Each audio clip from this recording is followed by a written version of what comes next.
Hey, what's happening, everyone? I hope you're well.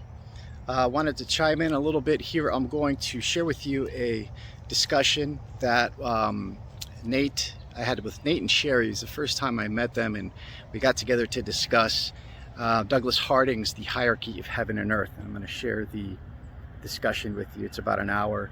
Really enjoyed connecting with them, and I suggest, I know Nate is now starting a channel. I suggest just checking him out. He's really insightful and just a beautiful soul to connect with, and so is Shari. And we talked about the first four chapters of the hierarchy of heaven and earth. And the first four chapters really get into this, you know, really intuitive but counterintuitive in terms of our conventional way of thinking idea of looking at embodied existence. And he calls it kind of a headless existence, in that if you kind of go from your just immediate experience, it seems you don't have a head. And what does that mean? How can we understand the headless experience and living a headless existence? Which sounds strange, but I was thinking about it more. And when we think about the term symbolism, right? Symbolia again means when the coming together of heaven and earth, right? And to live a headless existence, we don't exist in the 8 inches and the bony structure that's on top of our shoulders. And if you just pay attention to your awareness and your general experience, that's the case. And I think we are really hyper focused on earth, right, our body, and we don't realize that what we call the mind is heaven, right? And we exist in between heaven and earth. And the hierarchy of heaven and earth, which is the title of the book, is trying to reorient us towards looking up and experiencing the world not as just this body, but as, of course, a body, but also a mind, but also a vast, open, clear, empty, yet full experience, right? So the experience that we embody is the mediation of heaven and earth. And we need to just look up. We need to reorient ourselves that there are levels, hierarchical levels above us and within us. So we're in between. And Harding calls them the infrahuman. And he talks about the different populations of animals that inhabit our bodies. And they go on living an existence, loving and eating, excreting, warring, making peace. All happens within the limits of our skin. And as a microcosm and a macrocosm, as above, so below, the same processes are happening horizontally, and vertically, right? So we experience kind of this middle view of earthly existence. But there is the suprahuman, the human, and the infrahuman. But the first four chapters really get you into this logic of experiencing the world as both this clear, empty void where you reflect the experience of your life, right? And you become literally you become the earth, you become the stars, the sun, quite literally, not in this kind of metaphorical sense.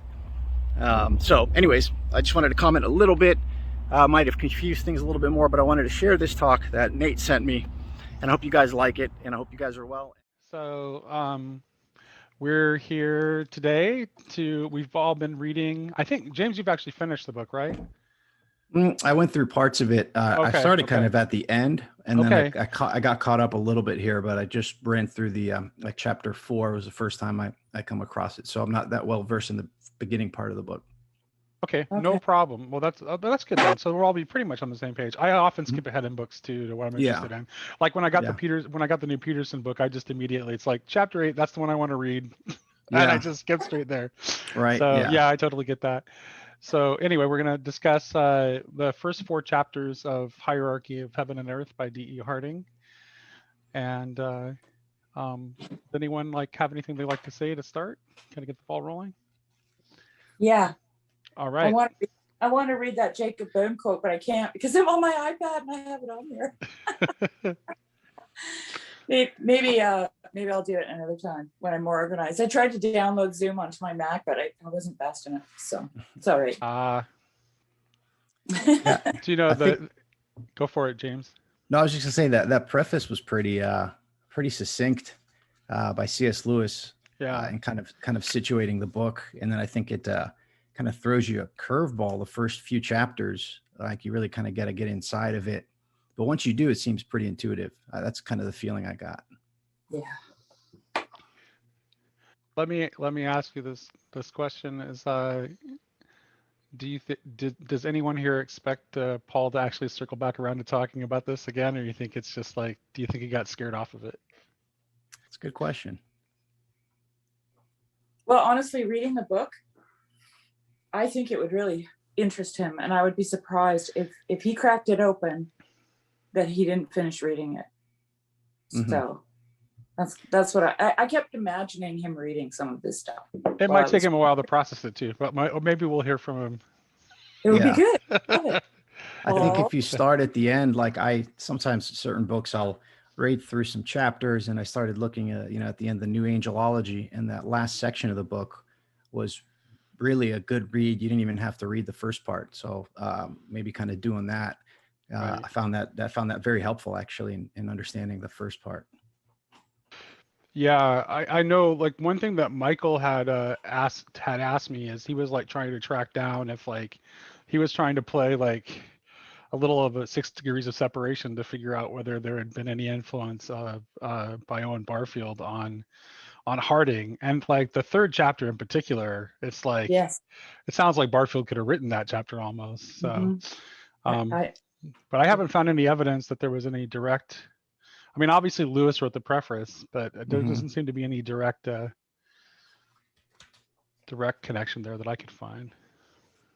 Yeah, I would that was an interesting chapter. if Lewis didn't tell Barfield about it, like, or I don't even know, was Barfield? Yeah, Barfield was living there. Right. Mm-hmm. So, Shari, let me ask you first. What's your primary impression from the first 4 chapters about like what's your big takeaway? Like, why do you think this is important? Why do you think this is worth talking about? Okay. Well, I mean, I because how do I put this? This is really hard to do because I mean, I personally, I can only ever relate things to me personally, but I have always had the intuition that the more you understand yourself, the deeper you go into yourself, the more you know God, right? Because that is where, I mean, we often hear the term that, that mankind is like the mediator between heaven and earth. And that's what this book is telling me, is that we're moving, we're bringing, that's where the rubber hits the road, if you want to put it in really right common terms, right? It's right here in us. And that's why I wanted to quote Jacob Boehme, because he says that mankind is the microcosm, the hieroglyphic of eternity and time, right? And when I first read that, it resonated with me, but I didn't know why it resonated with me. It just did, and I loved it. That right? really comes out in the 4th chapter of this book too. Like that, so that would have been that definitely would have tied in, because that's precisely exactly what he's saying, is that as you go through, as you go through the layers, that he's almost actually saying that each layer itself is like a microcosm of the layer above it in reality. Oh yeah. So Like, I don't think he's not almost saying, he is saying that. He's saying that yeah. So I mean, I honestly didn't know what to expect when I opened the book up. I was a little afraid. Like, I told you that, right? I was like, I don't know if I want to go there. Is he being literal? Is he serious? Does he really believe he has no head? Right. Yeah. That's why I was afraid. I was actually afraid that I linked Paul the Wikipedia article summarizing Harding, and that's why I was afraid that I was afraid I might have accidentally scared him off of it, because if he just goes off of that Wikipedia summary, it just sounds weird because you don't actually hear it presented, and it's like, wait, how does that make any sense? Yeah. Once you start reading the book, it's like, oh, this makes so many Yeah. sense. Like especially the parts about how like the like you the need to like for the layer of reality above something to impact and draw it toward it. That's Yeah. clear. I mean, and about what you were saying earlier, it's like, I mean, that's more than an intuition, right? It's like, I just think that Christians sometimes don't take the kingdom of God is within you seriously. Right. It's Right. like, we were already told. You don't have to Yeah. rely on your intuition, Sherry. You've been That's straight up told that's the answer, it's right? true. It's true. So the revelation backs up the intuition. Exactly. Yeah. And I mean, I see, I mean, I've got lots of scribbles in my pages here, but let me just see. There's one in particular. Where is that?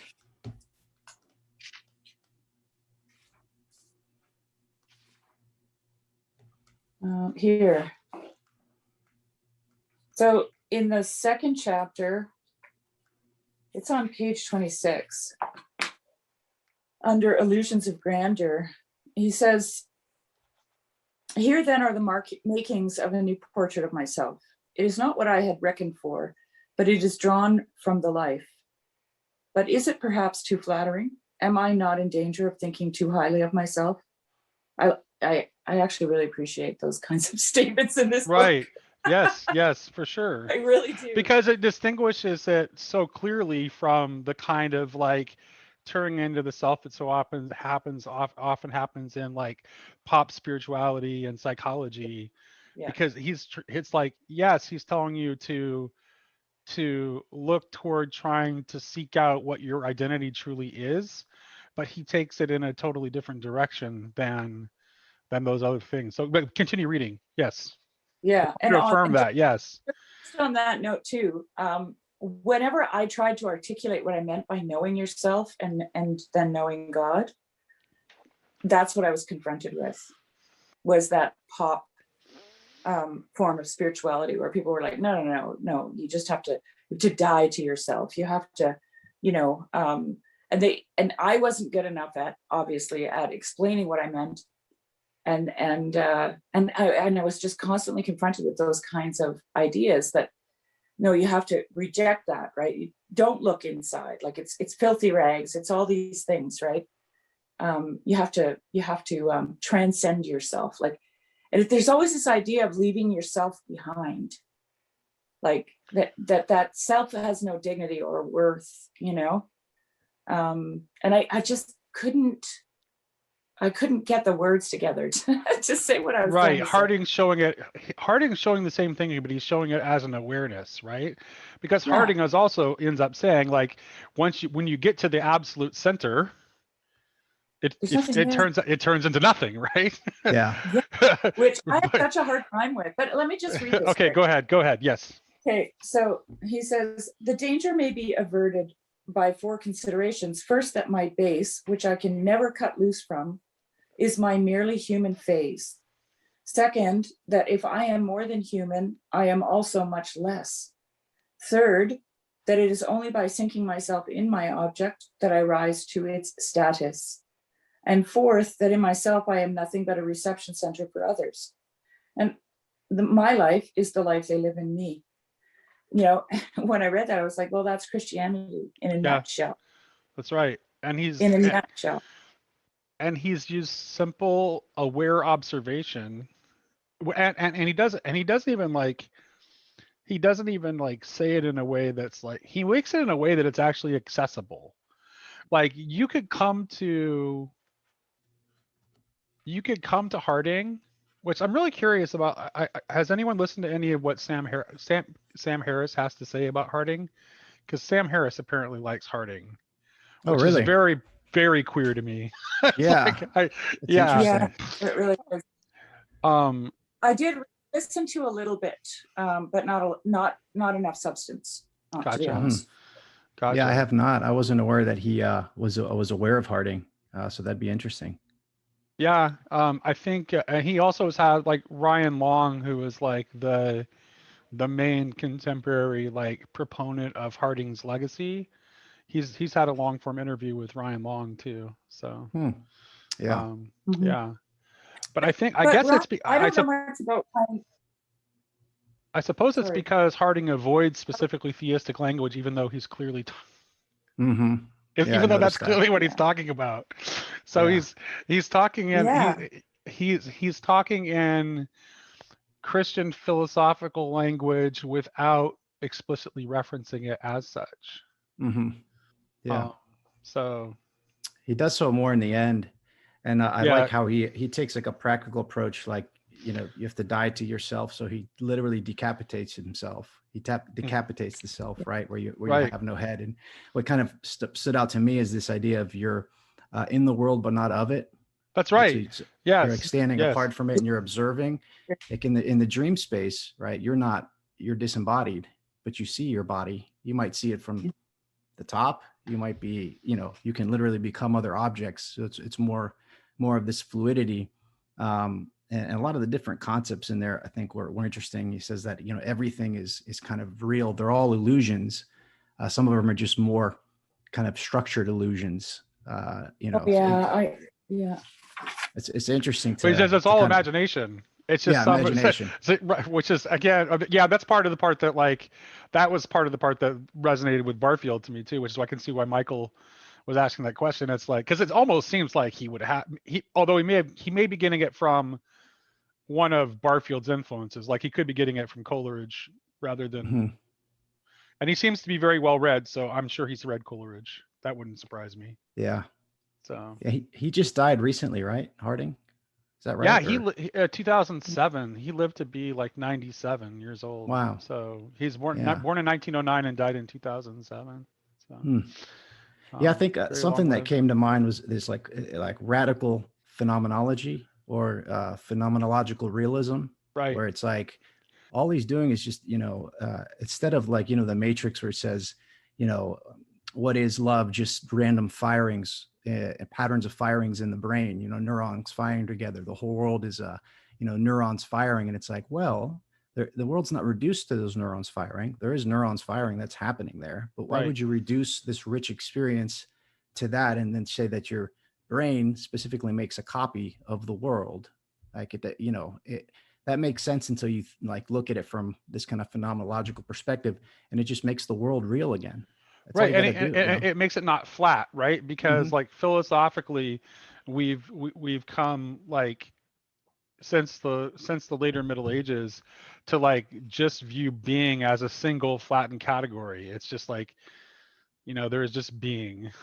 Mm-hmm. Um, And what Harding is doing here, just through the simple practice of awareness, is he's leading you back toward the classical and early medieval understanding of not a flat being, but a layered hierarchical structure Mm-hmm. of being that is can be experienced at those different layers and is participated in both horizontally and vertically. In fact, it even uses the Yeah. horizontal and vertical language in chapter 4, Yeah. Mm-hmm. He does. which absolutely echoes like the Christian Neoplatonic tradition, Mm-hmm. Yeah. talking about horizontal and vertical participation.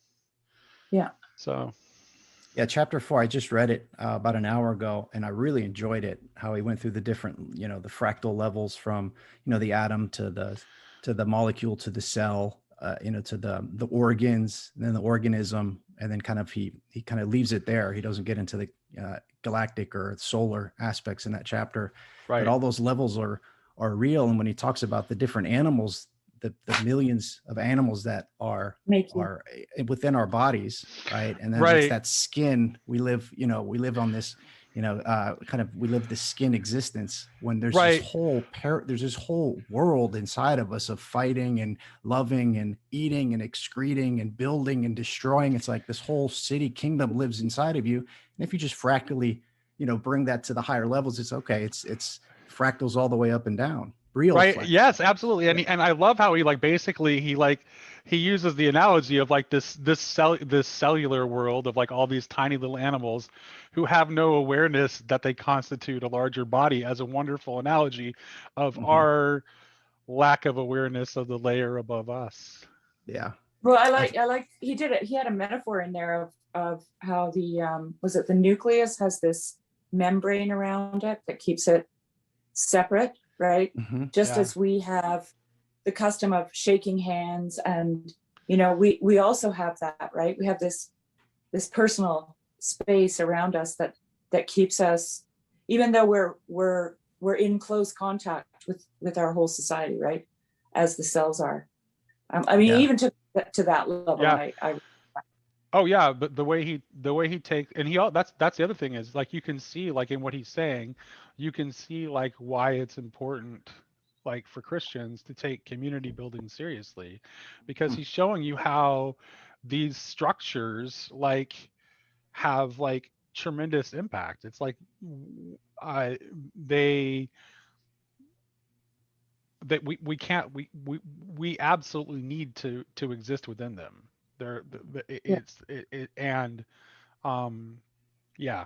So And if things are incoherent at one level, it affects all the levels, right? So right. it's like, and that was a kind of a good insight. I think it's like if there's a problem in the geosphere, right, it's felt in the biosphere, right? Like the idea of cancer in the body is a microcosm of a cancer, kind of in a broader sense. So it's like there's this coherence that it needs to happen at all levels for there to be kind of this appropriate mediation of heaven and earth.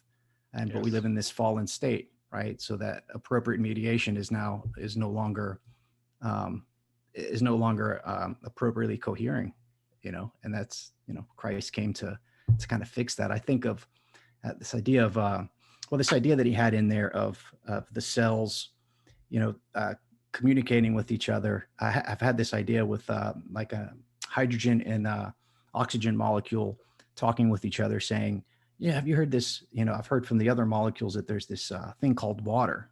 And the oxygen molecule is like, "Oh, that's a myth. There's no such thing as water," right? So it's like the same thing with the cells. Like the cell's going to be like, talks to the other cell. I've heard that there's this Nathaniel guy, there's this God called Nathaniel, and the other cells, come on, that's just what grandpa cells tell baby cells in Yeah, order to right. get them to Yes, sleep, exactly. right? Yes, right. It's Yeah. like the same thing. Yes. Why Yeah. wouldn't it make sense, even in terms of Occam's razor, to think that we are part of a broader body, and that body can be, as it says in the scriptures, it could be one of two ways in a sense. A Well, body of he says in here about that. He says, and if we do not know them, they do not exist. For knowledge of this level is a sharing in its ignorance. The Mm-hmm. vagueness of our knowing is the vagueness of our being. Mm-hmm.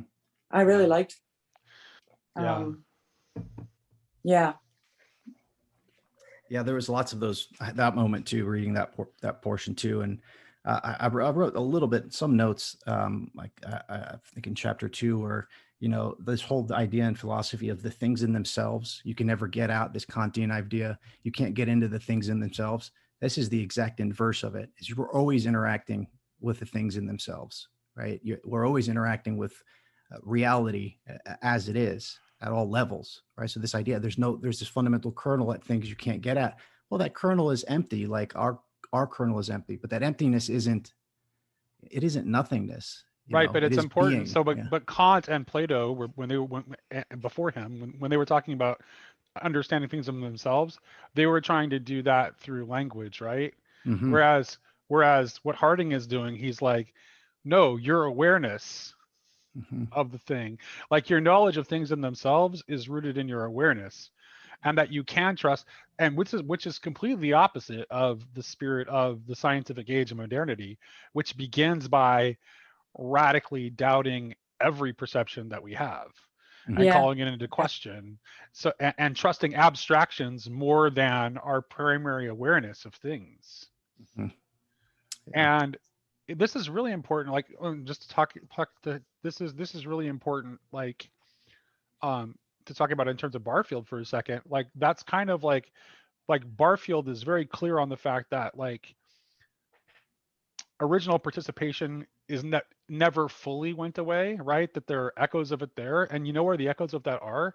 It's in your Yeah. primary. It's in your primary awareness. Mm-hmm. Like we have to. Well, let's say I like to talk about waterfalls in this context. When you go out into nature, and you look at a beautiful waterfall, the ancients' description of that as being the goddess of the waterfall is closer to what it actually is than if you were to scientifically and abstractly describe the workings of a waterfall.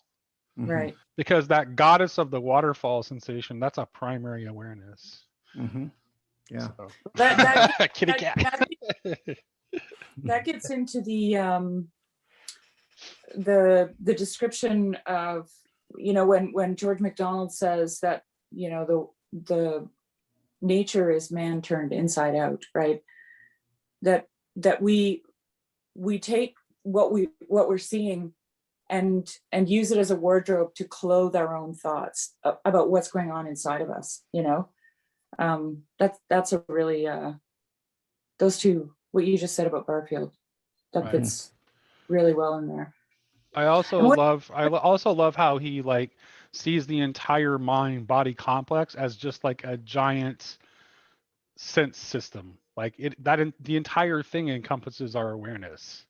So Yeah, it's not just through our eyes or No. just through any one of the senses, or just through our thought. It's like the whole thing in combination. Like basically saying we are essentially like an awareness complex that has composed of mind and body both. Yeah, it's a very holistic look at everything. I'm only in chapter 4, but I'm assuming that it's going to go further out, right? Yeah. So, and yeah, one of the things I found kind of interesting was that he also holds up the argument that there is no personhood without relationship. Yes. And There's I thought nothing. that was Yes. really good. I know, sure. I mean, sure. Obviously, you've heard me say that many times. So obviously, that's something that resonated with me because I'm on about that all the time. I think that's where we get ourselves in trouble is like, especially in our age, is like we don't understand that God is both substance and relation. He's a relational substance. And if we forget either of those things, then we get into trouble. It's love God with all your heart and love your neighbor as yourself, because your neighbor is yourself. Right. I think Exactly. a similar question is, who is the observer here? Like he takes you through this trip of the observer going in. Who's observing? I keep asking my question, who's observing? And it helps me, embody, or not embody, but, inhabit that headlessness that he's talking about. Like, who's observing? When you get down to the kernel of it, science has been looking at, smaller and smaller things, looking to find out what reality is. And then when you get to the kernel of it, there's nothing there. It's not that there's nothing there. It's just, it's not, it's not anything. It's not anything without relationship. Yeah. And he says that about at every level, like the atoms come together and through relationship, they form molecules. And those molecules come together and literally their centers come together and they form a higher being called, water, hydrogen and oxygen, through their relationship, right, form water. So a higher level of being is realized through love, through the coming together of two disparate parts at a lower level. One might even say communion. I was just going to say that. Yeah. That's it. Communion. Yeah. That's it's interesting to think about theosis in that sense. So what is the water? If we're hydrogen and oxygen molecules, what is water for us? And I think that's the kingdom of heaven, right? That's this idea of the next level that it's hard to think about. But kind of you can become it's the thing beyond us we're being drawn toward. Yeah. Singularity from a scientific perspective, but go ahead. I have a question though, because I keep getting this idea that this is remember I was asking about the word, now I'm going to forget it. Okay, let me just say my thought. I keep getting this idea that things are rushing toward each other, like that that it's not so much, like he keeps using this idea, even with the cells, that you only know yourself through the other, right? And so it's this, what does he call that? Projection and what? Reflection, I think. Right? Reflection. Yeah, projection, reflection. Yeah. Right. So it's these things have to, like his description of the mirror was really good. It's you know, these things have to come together in order for anything to emerge, right, from it, to be born from it. And I thought that was, because I have this, I'm the intuition girl. I don't have any philosophy. When you guys start talking about Kant, I'm just like staring at my window. but intuition's better. I have this intuition about things rushing toward each other, and it's kind of like at an infinite speed, right? And where the thing that they never stop, actually, like they're meeting, but they're also rushing at the same time, and that's the only way I can describe it. And when I read this, that's what I'm seeing that in there. I'm almost like lovers running into each other's arms. Constantly. Which is kind of like, I mean, just to bring that into philosophy, that's why Plato, I think, ultimately talks about Eros as being the force that draws things toward the good, which is the form of all forms. And that's why ultimately in John's gospel, God is love, because it is that relational force that is drawing all things. Right. Toward one another, in participation with one another, and horizontally toward participation with one another, and vertically and toward participation with God. Right. And it's not gratuitous. It's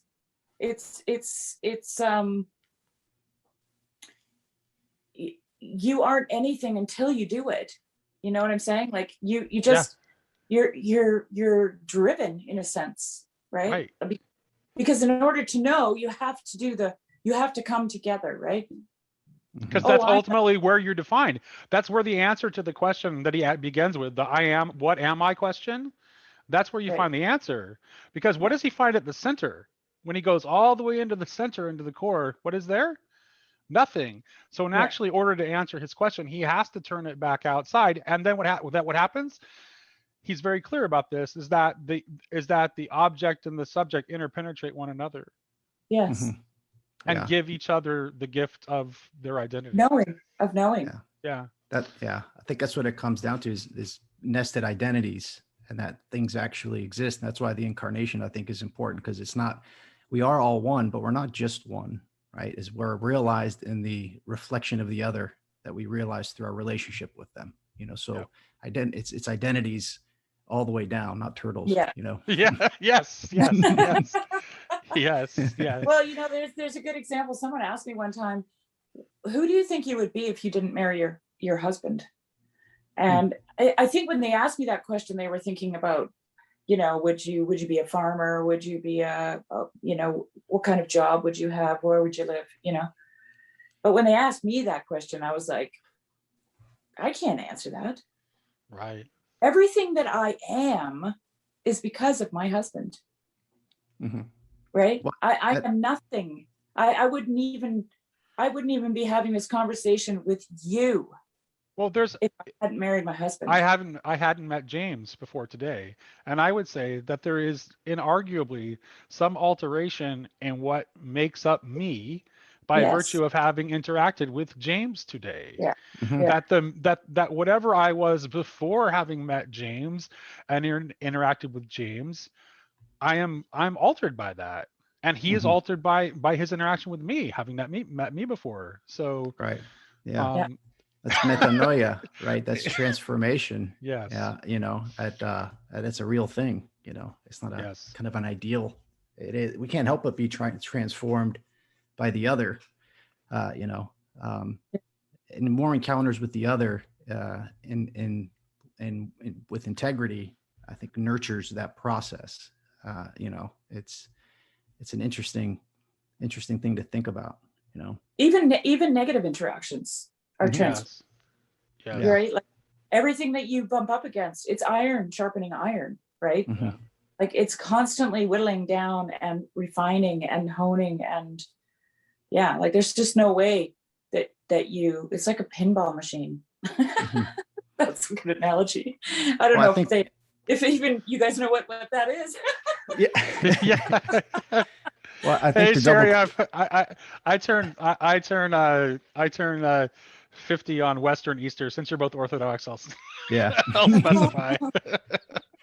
Pinball's game is this game you can play on your phone. There's an app. It's called Pinball. That's Oh you no. know, that's all I know of it.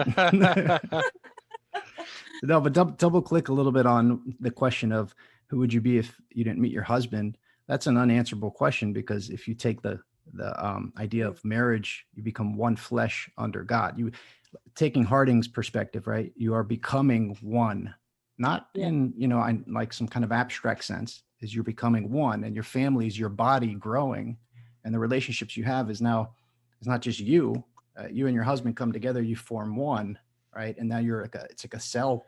You're becoming more. It's that horizontal and vertical growth Yeah. that makes you more, differentiates and integrates at the same time. That's the other Yeah. thing he does that reminds me of Barfield, is that he's like very much he takes the way that we use language, like metaphorically, and all of our personifications and anthropomorphizations. He's like no, there's a reason we talk like this. Mhm. That it Yeah. actually reflects reality more than a lot of our abstractions do. Like, Yeah, that, or we're nothing talking about nothing, like C.S. right, Lewis yeah, that's says, the choice. Yeah, right, yes, exactly. And That there is the are groups of choice. people. There are people that are comfortable with that. The whole nihilist perspective. I don't But, think there are. I think the yeah. people that think that they're comfortable with it, I don't think they've come to grips with what it really means. I think that they have some sort of maybe like Fight Club level cheerful nihilism, Hmm. Mhm. Yeah. and I think that they haven't really followed the false narrative of freedom that politics so often offers to us. It's like they haven't followed that to its logical conclusion.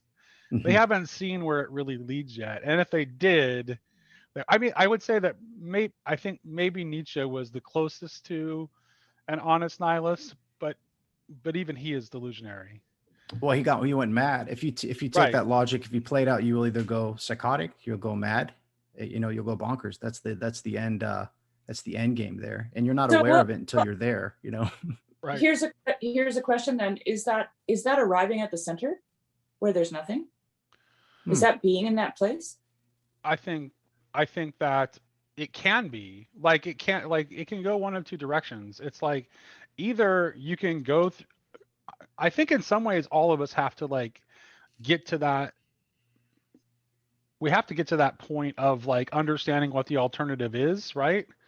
Of confronting, because I would argue that your choice ultimately is between Christ or nothing, and that nothing else is coherent. Like it's either like and the philosophical narrative about nothing has the advantage of being logically coherent, right? So Mhm. it's a logical possibility. Like if logic is your only metric, it makes sense on logical terms. Mhm. Okay, But so it forces it actually requires you to ignore everything else and your own actual desires. So it can be useful if it if it scares you into considering that there must be some other alternative. I mean, would it necessitate cutting yourself off from others if that's really what you thought? Because that would be the only way to be in that place of nothingness. Like, I'm just thinking about Nietzsche in this case. Why did he go mad? Did he go mad because he found himself to be entirely alone in the center of nothingness, cut off from everyone, although he's in a world, like in his mind, to think like that, you must be, in a sense, you must be cut off from everyone Well, else. you can be a sociopath. I mean, that's one possible outcome, right? You can just care nothing about raw power and fulfilling your own desires, Okay. Yeah, it'll and not eventually. care about Yeah, what impact those have on others. it'll eventually burn itself out. Like he talks about two sides of a cell, or like a battery, right? If you keep going too fast, it'll burn you'll short circuit. You literally, and you can't, it's like this idea of projection reflection ad infinitum. Like, it starts going and you can't really hold on to your identity there anymore. Your identity gets lost in it. You literally kind of eat yourself from within, and you can come to nothing as nothing. And I think that kind of short circuits you, or you can come to nothing as everything. The realization that, oh, this nothing is, I'm everything. But it's almost, it's like, it's actually, I think ultimately it's like a black hole, right? So yes, it's a nothing, but like a black hole, it's a nothing that wants to suck everything into itself and devour. Yeah. Okay, so would we call it, here's another, this is running in the back of my mind. Would this be evil? Yes. I think that's big, and that is an understanding of evil that actually makes sense with the classical, like, ontological understanding of evil as having no positive being, as just being like a devouring emptiness and lack. That so is black hole's evil. And because it's Nate, I don't know if literally, but at least metaphorically, it can be used. The function of a black hole can be used to represent, like, it's a good analogy to understand evil as a lack, and also as a devouring hunger that can never be satiated, because it is lack. It's always empty. So no matter how much you've put in there, no matter how much there's no filling it. Because it is emptiness. It is hunger itself. That's all it is. Yeah, it would be a state of non-being. Would you agree? Yeah. Yes, it would be a state of non-being, because it. Yeah. It's not in relationship to anything. It can't be. Right. You can only understand it by it's it's defined by absence. Just like a hole. Like, I mean, what if a hole in the ground is like, it's not really right. It's just like the dirt that isn't there. Well, it's a void. It's empty space. What if we try to? Yeah. Okay. I mean, I've heard that description of evil. A negation or an emptiness or a lack or whatever. But what if we try to define it as that emptiness, that void, that lack, as actually being not in relationship to anything? It couldn't be, because it would devour anything before it could come into relationship with it. Right. Okay. Well, the Eastern like Buddhism and even Taoism, but more Buddhism, talks about moksha, or this enlightenment is realizing that you're nothing, no thing, in a sense, and it's like, I don't think that's not evil in a sense, but there is this idea of that, the void at the kernel, like, psychoanalysis tells us at the center of the psyche is a void, that this lack, in terms of Freud, in terms that we're trying to fill with our desires, and everything is trying to fill this void. Well, in terms of like Hegel, to the negation of a negation, we're just trying to fill a void that we're not aware is there. And I think that is, in a sense, an evil thing, right? To say that you're the kernel that makes you is this void that is trying to fill itself, but it's also what Harding's talking about the emptiness. So it's like, yes, so it's like the same thing, but again, evil twists what's true, right?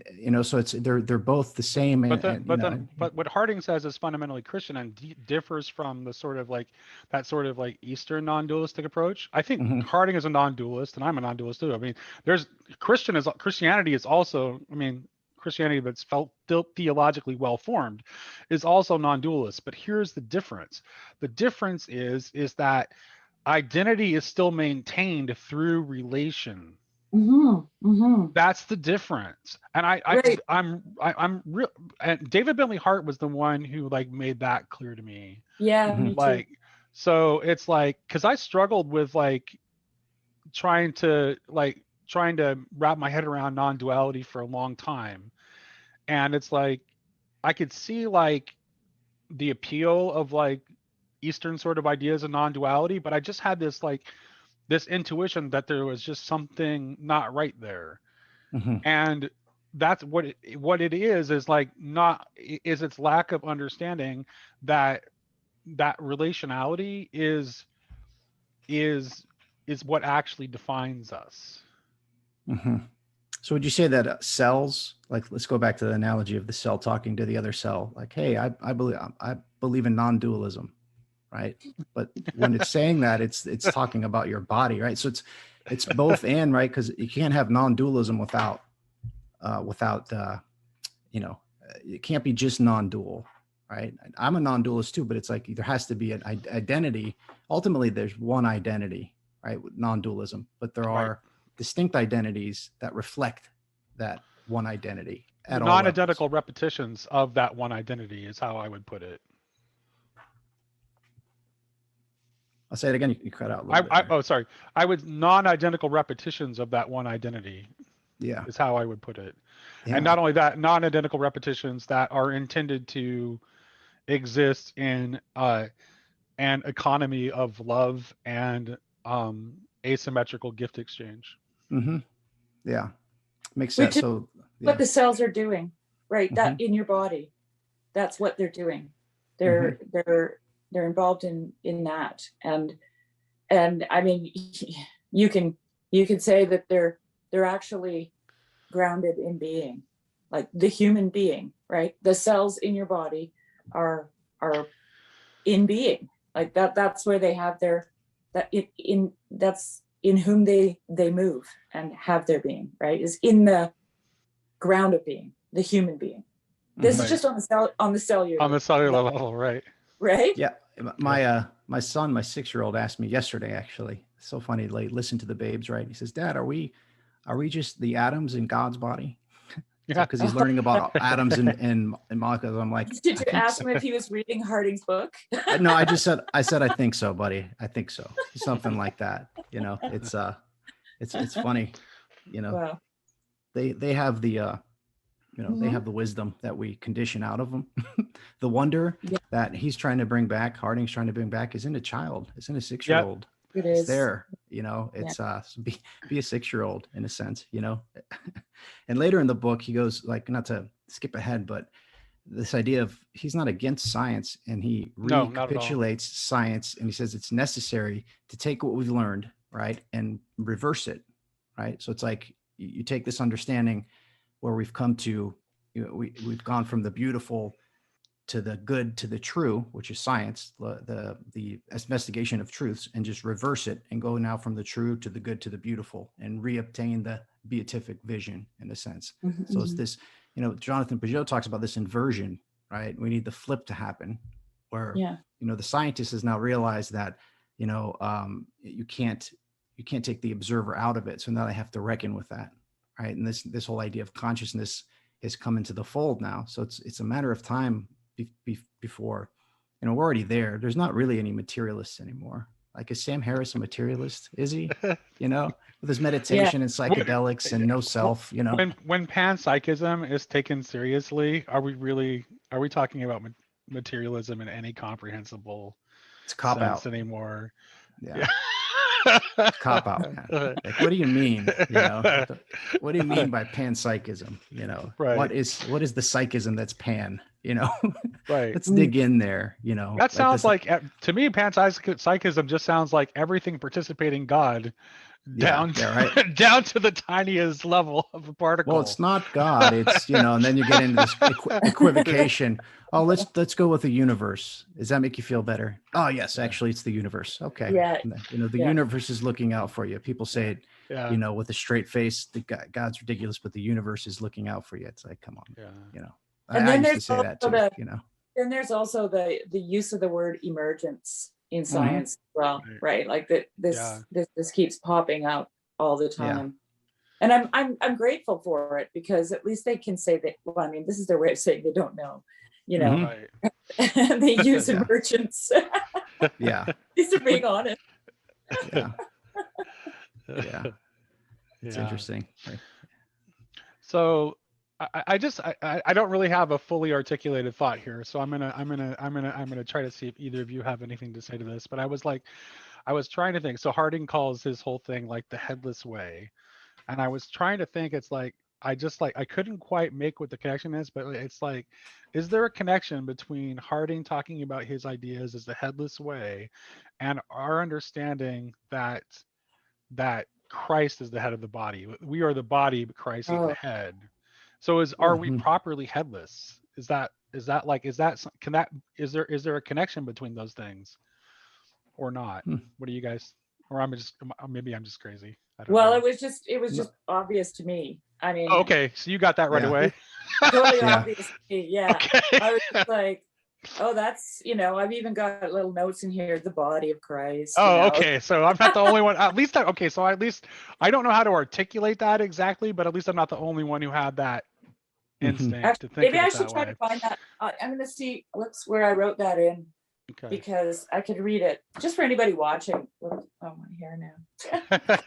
I think he was writing this in the 50s where there was this attack on the transcendent, Yeah. right? So the transcendent, Oh, any yeah. ideas of heaven, right? So he's saying we're heaven, like heaven is the head, right? Right. And it's saying we're not just immanent, we're transcendent as well. And Yeah. we've just been focused on the immanent. We've been looking down for so long, breaking everything into pieces. I think he's just saying, look up. Just look Yeah, up again. that's exactly you what know? he's saying. Look back up. And look down. Yeah, He's like, exactly. he's saying we're in the middle. He actually says we're in the middle. Yeah. Like, and we can look down and we can look up. Yeah. I like how he uses Well, infrahuman and superhuman. Yeah. Oh, right? yeah. We're in this kind of middle earth, Yeah. like we're in Yeah. this middle Yeah. way, and we can observe both ways. It's Yes. it's fascinating. He actually talks about the headless martyrs right at the beginning of the book. Yes, he does. He Yeah. sure does. Yeah, and he I talks thought- about like old ghost stories about like headless ghosts and all that stuff too. Yeah. The Oh, headless okay. So martyrs and my little note about the body of Christ was in that piece that I read it before. So, Okay. like I said, I have a couple notes here. I'll just see if they make any sense. When he says first that my base, which I can never cut loose from, is my merely human phase. I wrote Adam. Okay. Okay. Second, that if I am more than human, I am also much less fall. Because that's what the fall was, trying to be more than human, right? Mm. And third, that it is only by sinking myself in my object that I rise to its status. And fourth, that in myself, I'm nothing but a reception center for others, body of Christ, Christ filling the hierarchy. Those are my notes, right? Yeah. Mm-hmm. Absolutely. So, yeah. I like that the part about filling yourself with your object is the only way you rise to your status. I mean, it's like that's like eyes on God right there. It's like, Yeah. I mean, that's so. Imagine if our politics was reflected that, Yeah. I think it makes the whole French Revolution of the guillotine gives it a whole nother flavor when you think about this headlessness. It's like they literally cut our heads, right? So now he's kind of re-saying, hey, you're headless now, but what's been cut is not just your physical head that we've done. It was actually a metaphysical cut as well. We've lost our head. It's a lot of different kind of trajectories to explore it. When he talked about the headless martyrs, there's a legend. I used to live in Switzerland, James, and in Zurich there's a place on the Limmat, which is the river that flows through there. That talks about these two saints, Felix and Regula, and they were drowned and beheaded in the Limmat by Zwingli because they were Anabaptists. Oh, interesting. Christians being nice to Christians. Yeah, right. Yeah. But the legend goes that they got up and picked up their heads and walked away. Oh, interesting. Really interesting. Yeah.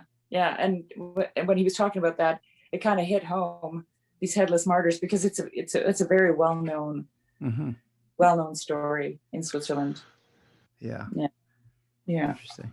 I think another thing, and I got to pop off here and put my son to bed, but this idea of headless, of the infinite, right? So this nothingness that is what we find at the center of things is the infinite, right? And if you think of the 10 commandments, the first commandment is have no, don't worship a God other than me, make no ideals, right? So, you need to worship the highest high. Right? If you're connected to the head, if you're connected to anything else, right, you're headless. You know what I'm saying? Like the head is the infinite. Right? In order to appropriately structure or perceive the world appropriately, you have to be connected to the Right. infinite, which So is that- which is why he's saying the head is not here. This is not Yeah. where the head is. That's The what head he's is saying. exactly. The head is Yeah. vertically transcendent, like beyond where you Yeah. can even see. That's where the head Yeah. is. And he says Yeah. you're the sun, you're the galaxy, Yeah. you're intergalactic, so it's the head is heaven. The whole book is called The Hierarchy of Heaven and Earth. So it's Yeah. connecting the real head, Christ Yeah. with the body. Yeah. Yeah. It's fascinating. All right, that's a great note to end on, since you got to get out of here and my little dog is Yes. freaking out because my wife just left. Thank you guys. Thank you for Yeah. the invite. Thank you I very appreciate much. it. Oh, I enjoyed it.